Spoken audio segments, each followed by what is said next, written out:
El saber proscrito, por Alice Miller. 8. 1. El fatal letargo de la humanidad. 7. Solo la verdad sirve de ayuda. Una periodista danesa me envió un artículo del que se desprendía que también en Dinamarca se sigue castigando y pegando con mucha frecuencia a los niños.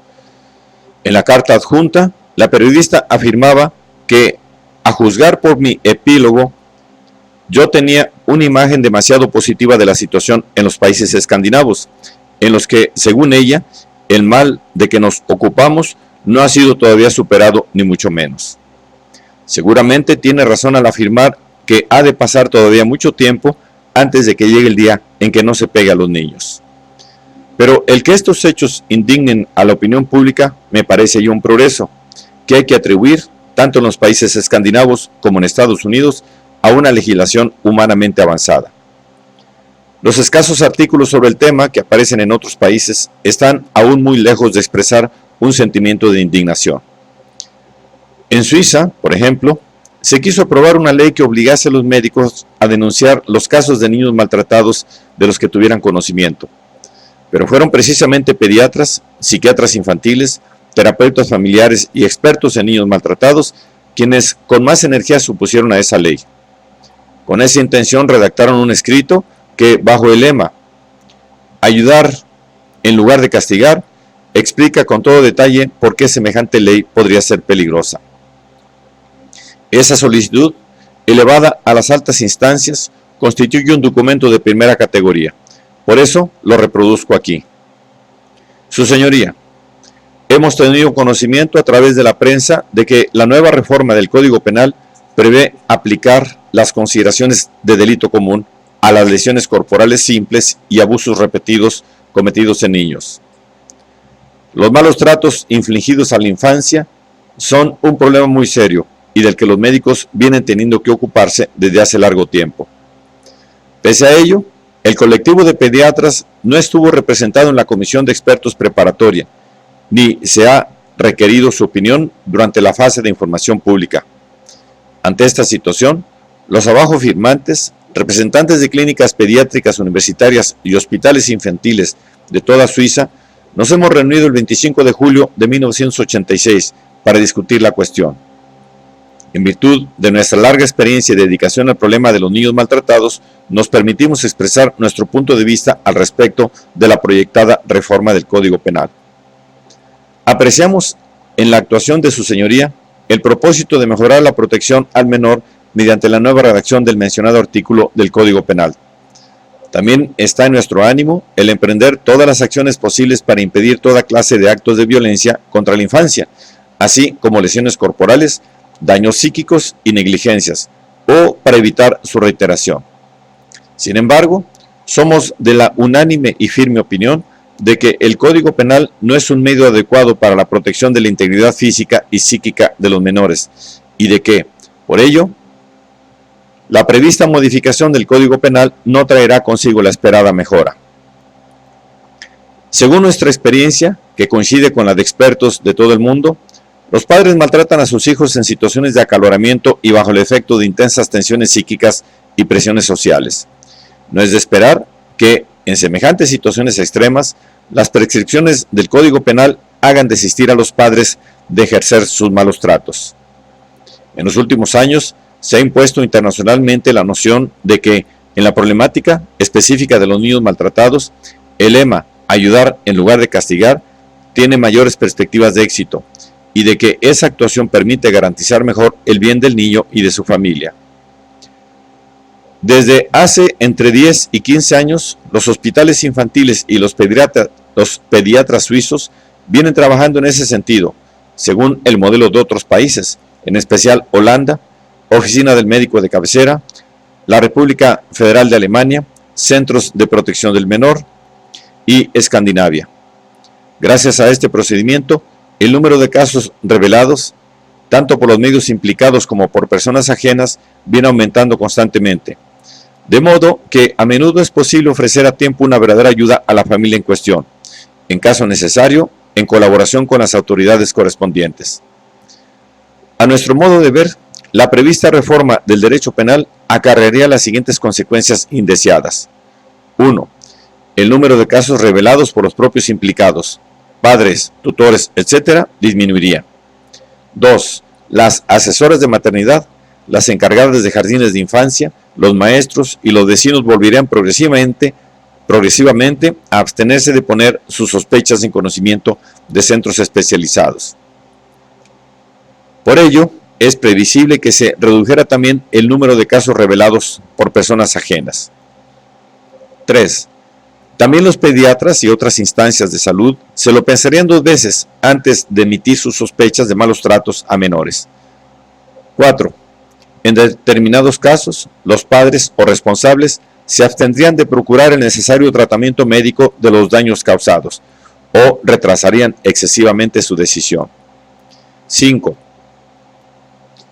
La puesta en marcha de un procedimiento penal podría dificultar la rehabilitación de la familia.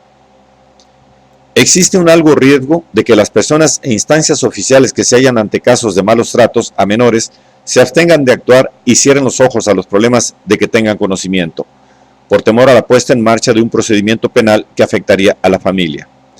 Esto significaría una reducción de las posibilidades de actuación y de ayuda a los niños maltratados.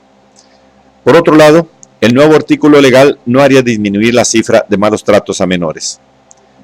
Por los mencionados motivos, rogamos encarecidamente a su señoría que reflexione sobre la conveniencia de efectuar la modificación prevista. Le estaríamos muy agradecidos si nos considera la oportunidad de expresarle personalmente nuestros puntos de vista. Curiosamente, estos mismos expertos pretenden ayudar a los padres evitándoles el enfrentamiento con el hecho real de que causan a sus hijos daños para toda la vida. Y lo hacen en la creencia de que así pueden evitar males peores. Pero, ¿hay algo de verdad en esa creencia? En el conjunto de la bibliografía especializada sobre los malos tratos a la infancia, apenas se hace referencia alguna al hecho de que los padres pegan a sus hijos para mantener reprimidos sus propios traumas. En cambio, se publican una y otra vez trabajos calificados de científicos que revuelven en busca de las causas de los malos tratos. Esos estudiosos hacen pensar en alguien que, a plena luz del día, se pusiera unas gafas oscuras y empezara a buscar con una linterna algún objeto visible sin esfuerzo para todos los demás. La llamada terapia para padres se tapa los ojos con gafas y vendas semejantes. El hecho de que un padre en desempleo pegue a sus hijos se contempla con mucha comprensión. También se entiende perfectamente que un ejecutivo sobrecargado de trabajo haga lo mismo, en especial si su mujer lo pone nervioso. También se comprende a la esposa que, después de habérsele rebosado la leche que tenía puesta a hervir, no puede contenerse y pega a su hijo. Los terapeutas comprenden todo lo anterior porque posiblemente fueron víctimas de incontables situaciones semejantes y siempre supieron comprender a sus padres. Para ello se les educó y al mismo tiempo se les enseñó que es peligroso percibir la situación del niño. En una circular, 15 de mayo de 1987, de la Asociación Padres con Problemas de Zúrich, se lee lo siguiente.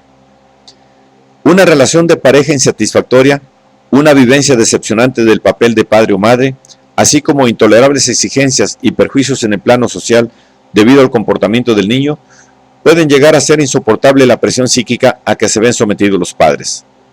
No son pocos los asistentes sociales que se basan en conceptos tan peregrinos como los anteriores para terapizar a los pobres padres que han pegado a su hijo hasta tener que ingresarlo en un hospital, porque el comportamiento del niño, provocado por ellos mismos, les resultaba insoportable. Sin informaciones correctas acerca de las causas y consecuencias de los malos tratos a la infancia, no es posible ayudar ni a los padres ni a los hijos. Pero esas afirmaciones solo serán tomadas en serio cuando la legislación deje de ignorar el hecho de que los malos tratos a la infancia son un delito grave y obligue a los médicos a denunciarlos. Una legislación de esa índole traería consigo cambios desde hace mucho tiempo, inaplazables. Como expongo en las páginas finales del apéndice, el castigo no debería implicar necesariamente penas de prisión. Ante todo, lo más importante será ayudar a los padres a encarar la verdad acerca de sí mismos, para que puedan salir de la trampa que los aprisiona. Las palabras bonitas como ayudar no sirven para resolver el problema. En algunos casos, la única ayuda posible es la amenaza de un castigo, de manera que el culpable empieza a darse cuenta de lo que ha hecho y de lo que le hicieron a él en su día. Solo se puede ayudar a aquel que busca ayuda, porque sabe que se halla en apuros. Pero la mayoría de los padres que maltratan gravemente a sus hijos no son apenas conscientes de hallarse en apuros. Tampoco experimentan sentimientos de culpabilidad, porque en su infancia recibieron un tratamiento parecido y aprendieron a considerarlo correcto. Creen firmemente que si pegan y tratan con crueldad a sus hijos es para que estos adquieran un carácter noble. Creen que lo que hacen al utilizar a sus hijos para satisfacer sus instintos es iniciarlos en el sexo. La mayoría de los padres incestuosos están muy lejos de pensar que su comportamiento es criminal. ¿Cómo se les puede ayudar sin hacerles entender eso? ¿Y cómo se les puede hacer entender eso si se vacila en calificar como infracción de la ley los delitos de los que los niños son víctimas? Los padres que buscan ayuda en la terapia o se dirigen a escuelas para padres son conscientes de los problemas, pero incontables niños se hallan expuestos a graves peligros, porque sus padres carecen completamente de mala conciencia. A esos niños solo se les puede ayudar mediante una legislación que defina inequívocamente como delito ese comportamiento de los padres que hasta hoy se viene considerando completamente normal.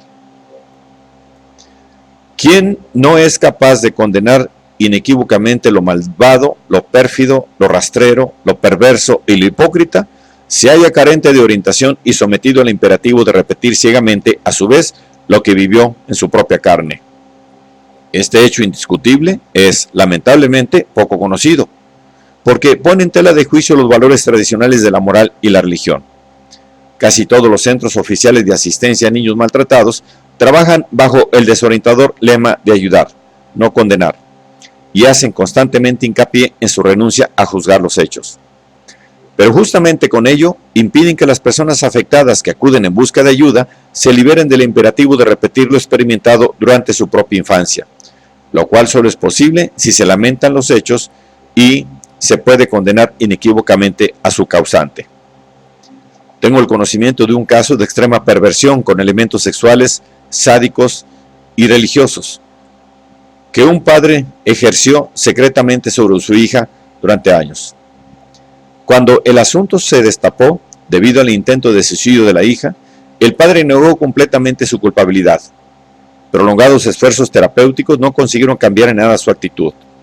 El padre insistía en que era inocente, porque tras cada contacto sexual, su hija le había perdonado el pecado. Por casualidad, un asistente social con las ideas claras entró en escena. Dicha asistente consiguió despertar en el padre recuerdos de su propia infancia y los sentimientos asociados a estos. Salieron a la luz extraños juegos sexuales con la madre, de los que formaba parte un obligado ceremonial. El niño se veía obligado a hacer el papel de sacerdote, a perdonarle a la madre sus pecados y a darle la absolución. El hombre afirmaba haber hecho aquellas cosas con gran placer, porque en aquellas situaciones la madre, que normalmente lo avasallaba, se mostraba humilde y compungida, lo cual significaba para él un gran alivio. Ya no era consciente de que aquella escena de absolución le resultaban pavorosas porque lo sumían en una honda turbación, ni de que no eran sino el último eslabón de una cadena de malos tratos, de violaciones físicas y psíquicas y de amenazas extremas. Aquella parte de sus recuerdos permanecía reprimida porque el niño estaba preso en las garras de su madre, porque nadie que supiera la verdad lo tomó bajo su protección, haciéndole posible en el futuro recordar consciente y detalladamente. Pero la experiencia asimilada en su cuerpo impulsó más tarde al adulto a interpretar con su hija aquellas escenas de violación, amenaza y perdón. La carencia de sentimiento de culpabilidad corría pareja con la convicción de que su madre, que había sido mujer piadosa e iba a misa, no podía ser por ello culpable y jamás le habría hecho nada malo. Solo el descubrimiento de sus propios traumas, la vivencia de sus propios dolores, de su rabia, indignación, humillación y confusión, le permitieron lamentar lo sucedido. Solo a partir de ese momento pudo también lamentar haber conducido a su hija, por culpa de su propia represión psíquica, hasta las puertas de la muerte, a la que la chica escapó solo gracias a un milagro o una casualidad. Cuando se atrevió a ver los crímenes cometidos por su madre en su persona, dejó de sentirse obligado a defenderla, repitiendo sus crímenes y calificando de inofensivo ese comportamiento. Ese padre no correrá más el riesgo de abusar sexualmente de su hija, porque ahora conoce la verdad. Antes, ningún ejercicio de autocontrol le había servido para nada. Pero son precisamente esos ejercicios lo que ofrecen las escuelas de padres, aparte de desorientadoras afirmaciones de los terapeutas en el sentido de que comprenden perfectamente los abusos y nunca los condenan. Considero esa posición errónea y engañosa, porque respalda la actitud ofuscada de los culpables. Todo abuso ejercido en un niño debe ser condenado. Ningún caso es comprensible. Solo puede explicarse a partir de la perversión privada de los padres del culpable, pero eso no lo hace de ningún modo perdonable. Solo mediante una condena inequívoca de los malos tratos a la infancia llegarán la sociedad y el individuo a ser conscientes de lo que realmente está sucediendo y de las consecuencias de esos hechos. También debe dejarse claro que no se trata de un problema de familias anormales y perversiones individuales. Hay que despertar a la sociedad de su letargo y hacerle ver claramente que hasta ahora ha estado dando su conformidad al mayor crimen de la humanidad. Es necesario, ante todo, empezar por despertar la mala conciencia, que a veces no existe ni siquiera en casos de mutilaciones físicas de niños pequeños. El uso ampliamente difundido de la circulación muestra con qué naturalidad se practica en diversas culturas la cruel mutilación de los órganos sexuales de los niños. Esa costumbre la promueven instituciones religiosas y ninguna legislación la prohíbe. Actualmente viven 74 millones de mujeres que sufrieron en su infancia la amputación del clítoris. Entre otras, se aduce como monstruosa justificación de la conveniencia de que las mujeres no experimenten placer alguno durante el acto sexual. Por lo que respecta a la circuncisión masculina, los motivos varían de una cultura a otra, pero en todos ellos se halla presente la falsa afirmación de que la circuncisión se realiza por el bien del niño. A pesar de que diversos estudiosos han rebatido todos los motivos para la circuncisión aportados hasta ahora, los responsables siguen cerrando los ojos y los oídos al hecho de que cometen una crueldad que impulsará al futuro adulto a cometer crueldades semejantes, que también negará y verá legitimadas por la buena conciencia. Veamos lo que escribe, por ejemplo, Desmond Morris, 1969, al respecto. Desde hace miles de años, numerosas y muy diversas culturas vienen practicando modalidades sorprendentemente variadas y extremadamente crueles de mutilación de los genitales. Si son grandes los placeres que esos órganos nos deparan, no lo son menos los tormentos a los que se les somete. La más frecuente de las agresiones que sufren es la circuncisión masculina y femenina. Ese extraño tipo de mutilación es más antiguo que la civilización. Probablemente se practicaba ya en la edad de piedra, aunque en la práctica la circuncisión representa lesionar intencionalmente al niño. Los adultos siempre lo han llevado a cabo con los mejores propósitos. En el curso de los milenios, innumerables personas han muerto a causa de infecciones debidas a la circuncisión, pero siempre se ha considerado que las ventajas de esta práctica compensan los riesgos que conlleva. Esas supuestas ventajas han ido cambiando de cultura en cultura y de época en época, pero recientes investigaciones han demostrado que todas ellas no son más que mera fantasía. Uno de los motivos más antiguos de la circuncisión masculina, que consiste en la amputación del prepucio, era garantizar la inmortalidad por medio de una segunda existencia tras la muerte. Esa extraña creencia se basaba en la observación de que las serpientes mudan la piel, aparentando, con sus relucientes escamas nuevas, haber vuelto a nacer. Si la serpiente renace tras deshacerse de su piel, ¿por qué no también el ser humano? El pene hace así el papel de serpiente y el prepucio el de piel de la serpiente. Una vez que la circuncisión masculina se había convertido, en primer lugar en Oriente Medio, en una tradición reconocida, esa antigua creencia no tenía por qué persistir. Estar circuncidado pasó a ser signo de pertenencia a una determinada sociedad. La mutilación ritual siguió expandiéndose. Los antiguos egipcios empezaron a practicarla hacia principios del cuarto milenio antes de Cristo. En el Antiguo Testamento, Abraham fomenta la circuncisión. Los árabes circuncidan a sus hijos, al igual que los judíos. Se asegura que Mahoma nació sin prepucio, lo cual no es imposible, ya que tales casos no son desconocidos para la ciencia médica. Esa afirmación sentenció automáticamente el destino de los prepucios de los futuros seguidores masculinos del profeta. En el transcurso de los siglos fueron aduciéndose argumentos pseudocientíficos que sustituyeron a los religiosos. Se afirmó que la posesión de prepucio ocasionaba trastornos mentales masturbatorios, histeria, epilepsia, incontinencia nocturna y nerviosismo. Semejantes ideas persistieron hasta entrado el siglo XX y condujeron incluso a la fundación de una sociedad de cirugía orificial que se dedicaba exclusivamente a la modificación de molestos órganos genitales para evitar trastornos mentales. Cuando concluyeron esas insensateces, se produjo una crisis. ¿Qué motivo podría aducirse ahora para proseguir con la mutilación de los genitales infantiles? Tenía que ser un motivo capaz de resistir las verificaciones científicas propias del clima racional del siglo XX. La respuesta apareció en 1932 en la revista científica The Lancet. El prepucio produce cáncer. Hasta finales de la década de los 30 se circuncidó en los Estados Unidos al 65% de los niños. En 1973 era ya el 84% y en 1976 se llegó al 87%. El cáncer era la versión profana del infierno y la condenación, el arma perfecta de los alarmistas en una sociedad post-religiosa. Propiamente dicho, se afirmaba que el esmegma, la masa blanco-amarillenta y sebácea que se acumula bajo el prepucio, podía provocar cáncer de pene en los no circuncisos y cáncer de útero en las mujeres. El autor del artículo que puso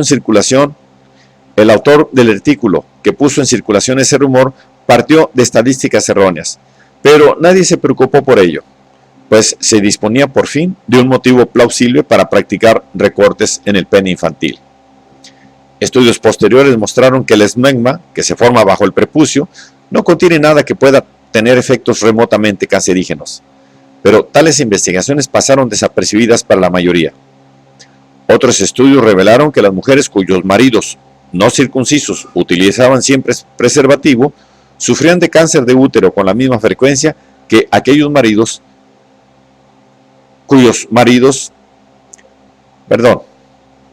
Otros estudios revelaron que las mujeres cuyos maridos no circuncisos utilizaban siempre preservativo sufrían de cáncer de útero con la misma frecuencia que aquellas cuyos maridos no usaban condón. Pero eso tampoco le interesó a nadie. En un proyecto de investigación se comparó un país donde la circuncisión era desconocida con otro en el que todos los hombres eran circuncisos. Los resultados mostraron, para alivio de los partidarios de la circuncisión, que el cáncer de próstata era más frecuente en el país no circunciso. Por desgracia, ese tipo de cáncer es un mal característico de la anciandad, y cuando se estudió la frecuencia de los diversos grupos de edad, se llegó a la conclusión de que el cáncer de próstata era más abundante en los países circuncisos. El temor al cáncer estaba completamente injustificado, y la amputación quirúrgica del prepucio seguía entrañando un pronunciado riesgo para la salud de los niños. En muchos casos se producían hemorragias, úlceras en la uretra, heridas a consecuencia de la operación e infecciones locales. En unos pocos casos, la amputación del prepucio era responsable de la muerte del bebé operado. También había daños más sutiles, defectos prolongados. Tras la circuncisión, algunos bebés masculinos presentaban un nivel hormonal demasiado elevado, como sucede en los casos de estrés. Se producían alteraciones del sueño, los niños se volvían más gritones y nerviosos. Pese a todo ello, la circuncisión médica siguió y sigue practicándose sin empacho alguno en determinados países en los que la sanidad está en manos privadas. Resulta significativo que en Gran Bretaña el número de operaciones de circuncisión se redujera drásticamente tras la introducción del National Health System y del tratamiento médico gratuito. Se plantea por sí sola la cuestión de por qué, en un país en el que de repente esa operación ya no tiene interés crematístico alguno, ya ni siquiera se circuncida al 1% de los niños. En 1972 eran ya solo 0.41%, mientras que en Estados Unidos, por ejemplo, la cifra superó superó en el mismo año el 80%, lo que les costó a las compañías de seguro de enfermedades más de 200 millones de dólares. Los nuevos dioses que exigen el sacrificio del prepucio son más negociantes que santos. Las mujeres de edad infantil han venido siendo también maltratadas de forma equiparable. En el mundo occidental, la circuncisión femenina siempre ha sido infrecuente, pero aún no hace mucho un médico tejano proponía la amputación del clítoris a fin de curar la frigidez. África, partes de Oriente Medio, Indonesia y Malasia son las zonas en las que se aplica con mayor rigor la tradición de la circuncisión femenina. Resulta escalofriante pensar que la práctica de amputar total o parcialmente los genitales externos femeninos no está ni mucho menos superada, sino que sigue siendo habitual en más de 20 países. En el mundo viven no menos de 74 millones de mujeres a las que se ha mutilado de este modo. En los peores casos se les arrancaron o cercenaron los labios vulvares y el clítoris y se les obstruyó la vagina con seda, fibras o espinas, dejando solo una minúscula apertura para el paso de la orina y la sangre menstrual. Tras la operación, para que se cierre la herida, se les atan las piernas una contra otra. Más adelante, cuando las muchachas contraen matrimonio, los maridos abren violentamente la apertura artificialmente reducida. Semejante práctica tiene como fin hacer aborrecer a las mujeres los placeres del sexo. Los efectos secundarios son numerosas muertes y enfermedades graves a consecuencia de las condiciones antihigiénicas en las que se llevan a cabo las operaciones, en especial en países como Omán, Yemen del Sur, Somalia, Djibouti, Sudán, sur de Egipto, Etiopía, norte de Kenia y Mali. Los historiadores del futuro no podrán sin duda explicarse fácilmente el que en el siglo XX, ante el telón de fondo del racionalismo moderno, semejantes prácticas sigan estando permitidas. Desmond Morris, 1969. Historiadores y psicólogos tendrán que seguir asombrándose y preguntándose cómo es posible tan absurdo comportamiento, y ello porque descartan en sus reflexiones la única explicación correcta. Pero a la larga, dejará de ser posible eludir esa explicación, la cual se impondrá necesariamente tan pronto como se encare la cuestión de qué ocurre más tarde con el niño mutilado. El niño pequeño que se ve atormentado por adultos ignorantes, ¿no necesitará acaso vengarse en el futuro? Necesitará vengarse, a menos que la vida cure mediante el amor las heridas que le infligieron, lo cual raramente sucede. Por regla general, esos niños heridos herirán a su vez a sus propios hijos, afirmando que su comportamiento no puede herir a nadie, porque sus padres, que les querían, hicieron con ellos lo mismo. Además, en el caso de la circuncisión, la religión lo exige, y al parecer muchas personas siguen creyendo impensable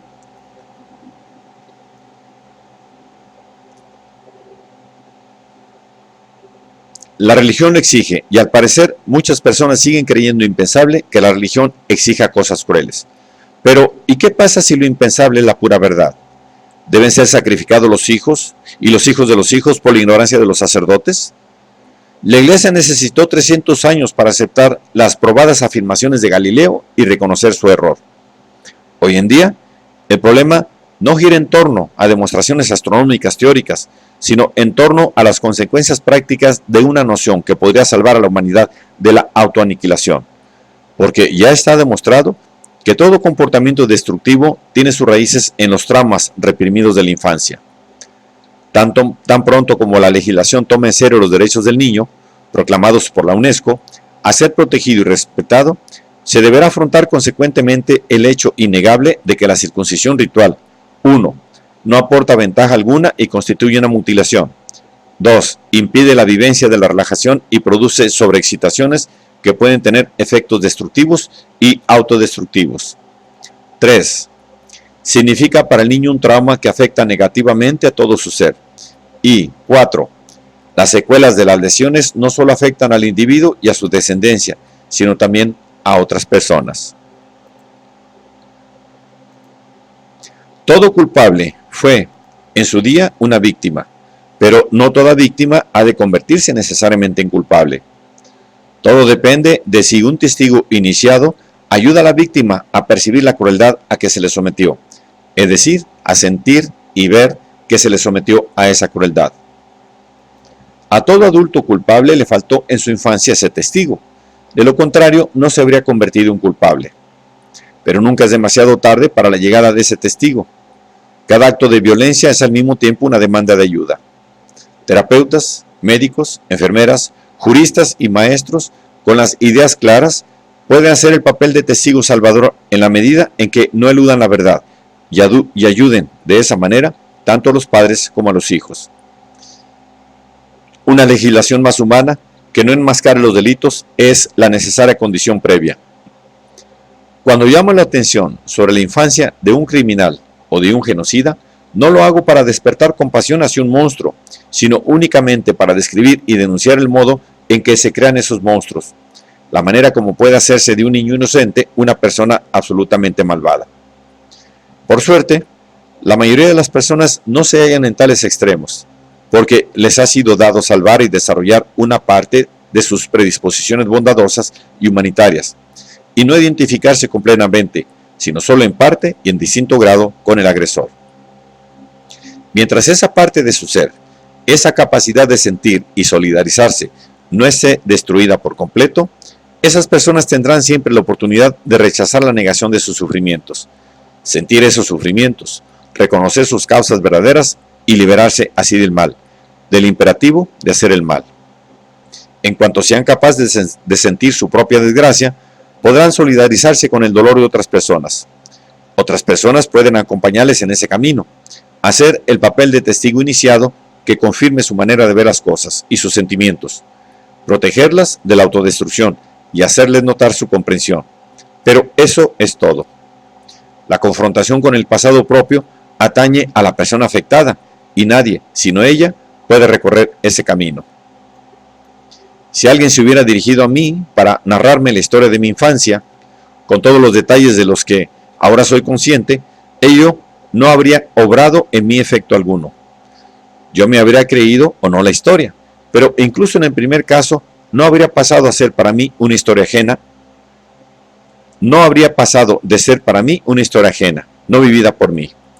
El único camino por el que podía llegar a renunciar a mi rechazo intelectual se me abrió gracias a los sentimientos de la niña pequeña que había en mí y que era el único testigo de los malos tratos a los que me sometió mi madre.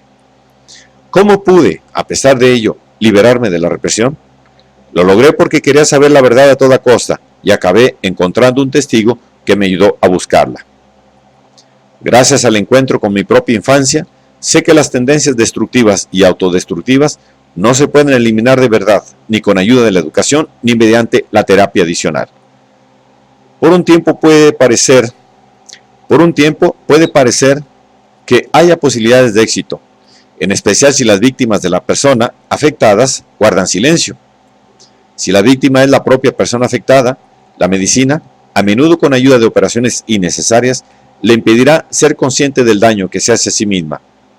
Pero tarde o temprano se verá claro que la destrucción de la vida no produce más que nuevas destrucciones en tanto no se la reconozca plenamente como tal. La falta de compasión de los padres da sus frutos en los hijos, forzándolos, mientras eludan la verdad, a tratarse a sí mismos y a los demás con la misma falta de compasión. Y la doctrina junguiana de la sombra y la creencia de que el mal es el reverso del bien están al servicio de la negación de la realidad del mal. Pero el mal es real, no es congénito, sino que se adquiere, y además es el reverso del bien. Y jamás es el reverso del bien, sino su peor enemigo. Shakespeare lo intuyó, vio y mostró los orígenes del mal, pero nunca intentó relativizarlo mediante interpretaciones psicológicas, como lo hace, por ejemplo, el psicoanálisis. Así, Ricardo III, Macbeth y otros son malvados por su destructividad, aunque sepamos que los ha hecho malvados. Nuestro saber no puede cambiarlos. Ellos mismos sí que podrían cambiarse, pero solo en el caso de que pudieran experimentar emocionalmente y no solo intuirlo a nivel intelectual, aquello que los convirtió en seres malvados. Solo entonces podrían suprimir el bloqueo y gracias a la vivencia de los dolores bloqueados, liberar al niño maltratado que cuando vino al mundo no quería hacerle ningún daño a nadie. Al niño que quería amar, pero no encontró a nadie que se lo permitiera. Lo único que encontró fueron alambradas y muros por todas partes, y creyó que eso era el mundo. Cuando se hizo mayor, construyó mundos gigantescos repletos de muros y alambradas, o bien complejos sistemas filosóficos y psicológicos, siempre con la esperanza y la perspectiva de recibir a cambio el amor que sus padres jamás le habían dado, mientras era un ser superfluo. Eso que suele llamarse niño malo, se convierte con los años en un adulto malvado que creará un mundo malvado. El niño que haya sido amado creará un bien diferente, pues nuestra misión biológica consiste en proteger y no destruir la vida humana. Por mucho que se asegure una y otra vez, no es cierto que el mal, lo destructivo y lo perverso formen parte necesariamente de la existencia humana. Lo que sí es cierto es que la producción del mal es incesante y que con ella se crea un océano de dolor para millones, que sería igualmente imitable. El día en que nos sacudamos por fin la ignorancia, fruto de la represión de los sentimientos infantiles, la humanidad despertará y podrá detener la producción del mal.